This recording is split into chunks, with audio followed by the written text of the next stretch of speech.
राष्ट्रीय सुरक्षा सल्लागार मंडळाचं आता पुनर्गठन होतंय। आलोक जोशी यांची अध्यक्ष म्हणून या ठिकाणी नियुक्ती झाली आहे।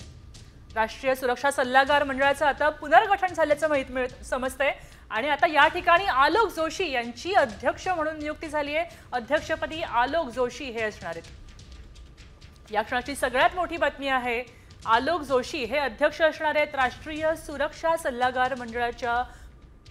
दरम्यान आपले प्रतिनिधी प्रमोद जगताप आपल्याशी फोन लाईन वरून जोडले गेले आहेत। प्रमोदजी, काय सविस्तर बातमी? आलोक जोशी यांची अध्यक्षपदी नियुक्ती झाली आहे।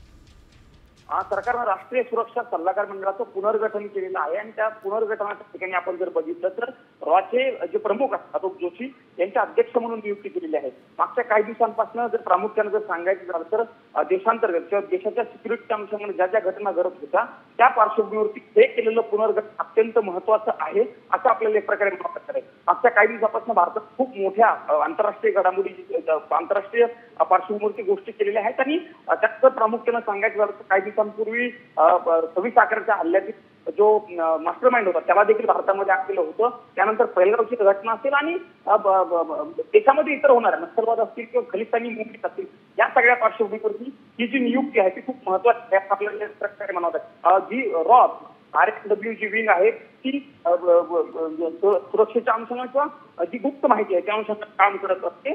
प्रमुख असणारे आलोक जोशी यांच्या अध्यक्ष म्हणून नियुक्ती करतात एक महत्वाची नियुक्ती आहे आपल्या प्रयत्नावर लागणार। धन्यवाद प्रमोदजी। आपण पाहतोय की गेले काही दिवस युद्धाची चर्चा सुरू आहे आणि अशामध्ये ही नवीन नियुक्ती झाल्यानंतर आता भारत काही निर्णय घेणार आहे का, कुठल्या निर्णयाप्रत आलेला आहे का असा प्रश्न सुद्धा उपस्थित होतोय। वळूया पुढच्या बातमीकडे।